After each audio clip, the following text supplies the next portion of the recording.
Hi, it's Hope and welcome to the video. This is going to be my March mid-month wrap-up, and I don't know how it's March. Like, I know how it's March, but like, how is it March? How is it the middle of March? Where did this month go? So I'm going to be talking about the first, the first 7 books that I read this month. So let's get started, I guess. The first book that I read, well, I started this in February. I started this on the 26th of February, but read most of it here in March. That is the Alcazar by Amy Ewing, and this is the second final book in the Cerulean duology, the first book being the Cerulean, which I have my copy over there. I could grab it to explain that, but I'm just going to hold up the second book. So, essentially the Cerulean, which is the first book in the series, we follow one of our main characters is Sarah, who is a Cerulean, and essentially Ceruleans are kind of like this, I guess, race of females that live in the city above the sky, and it's essentially like its own little world that is tethered to the planet below.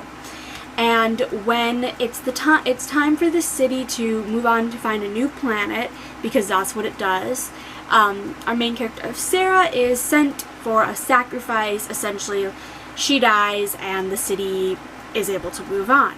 But when Sarah falls and survives, everything that she thought she knew turned out to not be true. And Sarah gets the help of Agnes and Leo, who are siblings who found Sarah after their father kidnapped Sarah, essentially, and the three of them must kind of find a way back to the tether and help Sarah get home. And in this book, they are traveling to the other continent on this planet, because there's 2 main continents, and they are traveling to the other one because that is where the tether is located. And this I gave a 4-star, and this I gave a 4-star.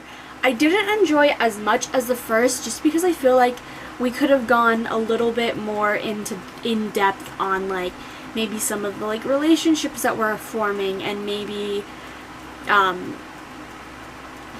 can't even say but in the end, there was some questions that I wish were even just partially answered. Even if we had an epilogue, that just explained a bit more, I guess. But still, 4 stars. Still absolutely love this duology. It is so good. Next we have Divine Blood by Beck Micheals, and this is a reread for me. So Divine Blood is the first book in this high fantasy series where we follow Dinah, who 9 years ago, her family, her mother, father, and brother were killed by this thing called the shadow demon. Yes, the shadow demon. I brain farted on the thing, but the shadow demon is this kind of demon that shows up in her village every 10 years, and it has for the last, I think, 30 years, I think.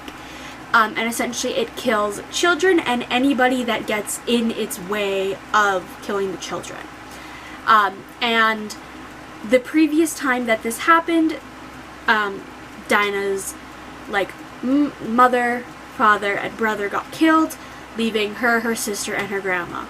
Now it is 9 years later, and Dinah thinks she has a way to essentially stop the shadow demon, but she must travel to this mysterious place that nobody is sure actually exists to get what it takes.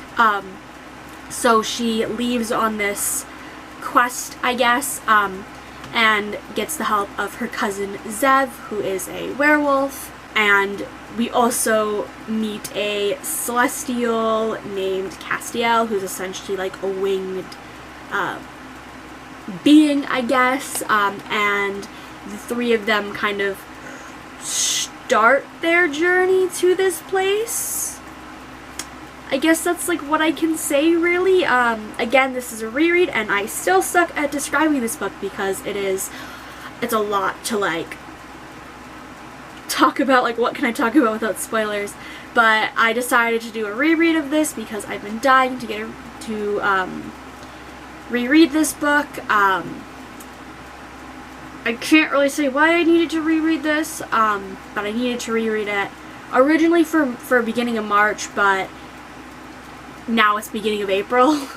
But I enjoyed this. I gave this a 4.5, the same rating that I gave it the first time I read it.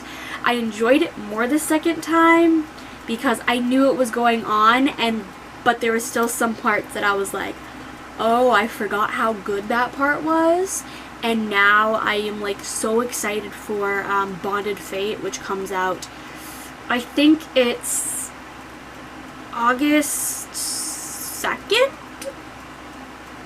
I think, but I am a part of the ARC team, so I will be reading it a little bit sooner, unless something gets pushed back. But next we have Winter by Audrey Gray, and this I gave a 3.5. Essentially in Winter we follow a teen girl named Summer who, we're in a world where kind of like the Fae, we're in like modern world kind of, but the Fae 18 years ago took over part of the world and essentially like made it their own. So we follow Summer as she has crossed over to the Fae part of the world, I guess, and she must now face a punishment of having to attend this, like, is it like a high school? Is it like a university? It's like a kind of a, I think it's like a university type thing for the like Seelie and the Unseelie. And the reason she has to attend this is because she trespassed on the Winter Prince's land and he wants like payment, I guess, and that's kind of the payment. And this I only give it 3.5 stars because yes, Summer was a good character, but things that could have been longer were so short that I could barely process what was going on, and some things could have been cut down to be a little shorter and a little bit more easily digestible, if that makes any sense. The love interest, yeah, let's just leave it at that, is like exactly what I need in a love interest. And the ending did have me kind of being like, I'm sorry, what? In like a, I need to read more, but also I'm genuinely confused. So there's that. I do plan on continuing with this series. I don't know when, but I am just a little bit disappointed in Winter because this was on one of my like 5-star prediction like list, but it's only a 3.5, and now that scares me that some of the books that I thought were going to be 5 stars are going to disappoint me again. Next we have The Stone Eater by Carol Beth Anderson, and this book is not released until April 1st.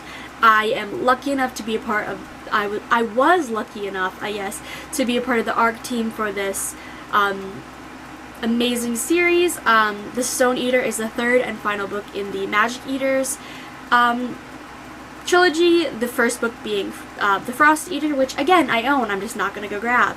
But essentially The Frost Eater, we follow, we're in this like, I guess it's kind of like a dystopian-ish setting, but we're not on Earth, if that makes any sense.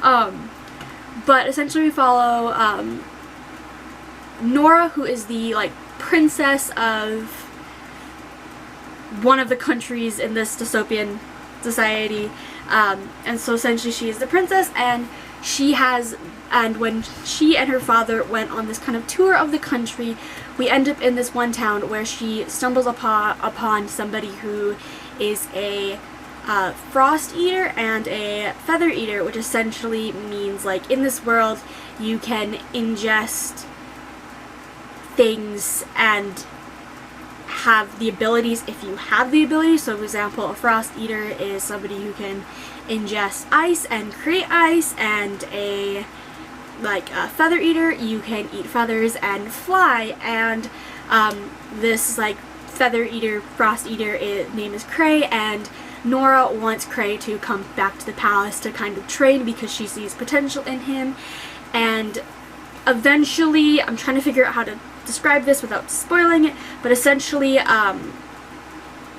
later in the book, Cray, Nora, and one of the guards, who is Nora's friend, end up having to run away from the palace to try to find Cray's missing girlfriend, who some sketchy shit is going on, I guess.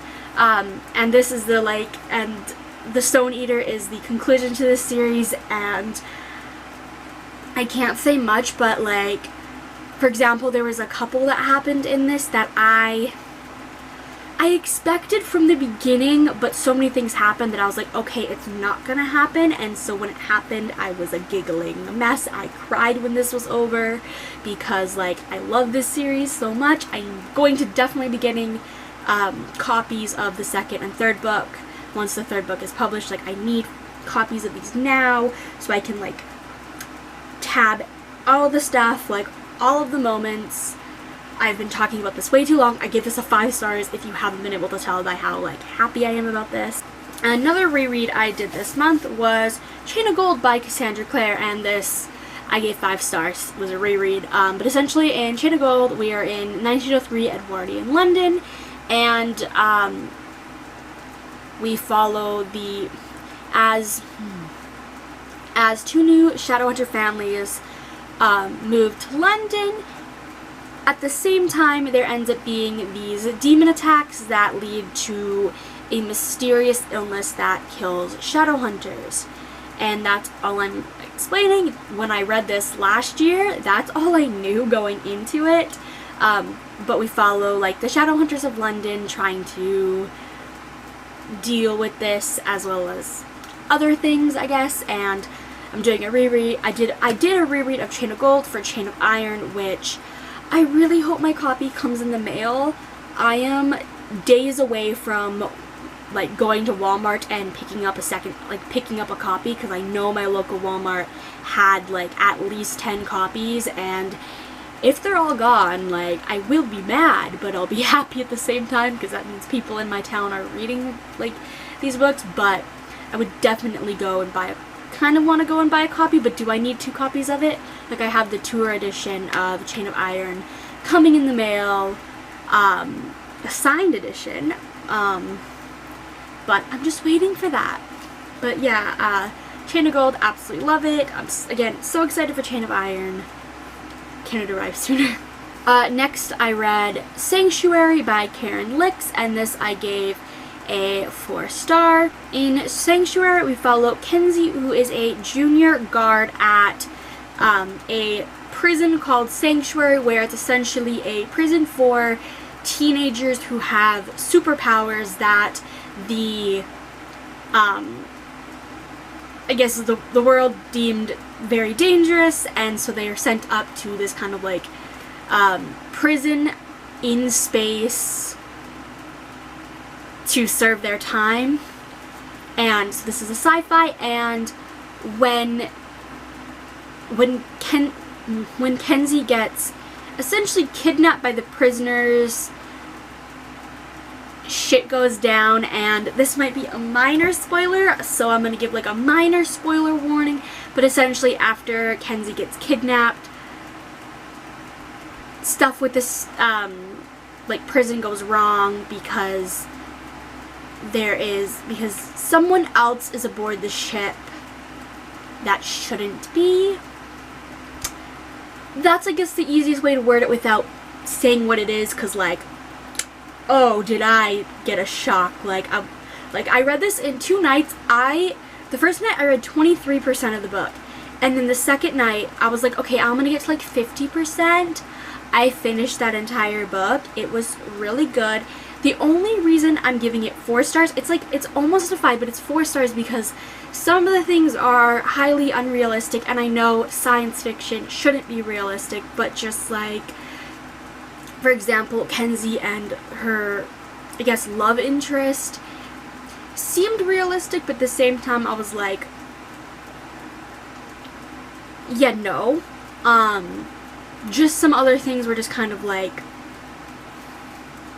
I guess a little bit wonky is the only thing, but I did really like this. I do plan on continuing this series, because where we left off is like a big like, oh, this could go anyways, like this is like, I guess it's also like almost like a sci-fi horror, I guess, because there's like a horror element to it.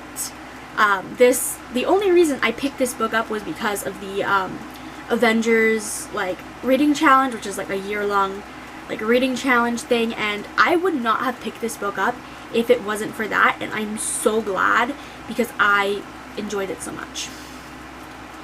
And the final book that I read this month so far is Cross Spaces by multiple authors. It is edited by Lynn Stringer and R.A. Steffens, and this is essentially an anthology of, I think it's 16 like kind of sci-fi stories, and I guess that's all I can say, and I gave this a 3 stars.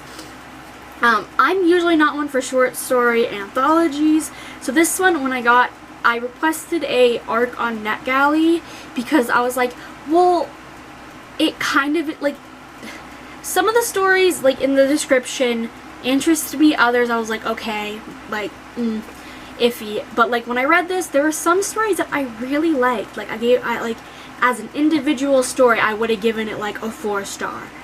But as a whole, this is a 3-star. It is really good for someone who loves sci-fi. This might be like a good like palate cleanser because it's a bunch of short stories like that take no more than like 10 minutes to read, 10-15 minutes to read if you're a quick reader. Like I was reading about 1 or 2 of these short stories a day, just kind of like if I had like an extra 10 minutes, I would just pick up this like ebook and just read a little bit. Like I read one of these while waiting to be picked up from work one day, so yeah. And it's like, again, some of them are really good and others I just didn't enjoy. So I hope you enjoyed this video, and yeah, I don't really have anything much to say, so bye!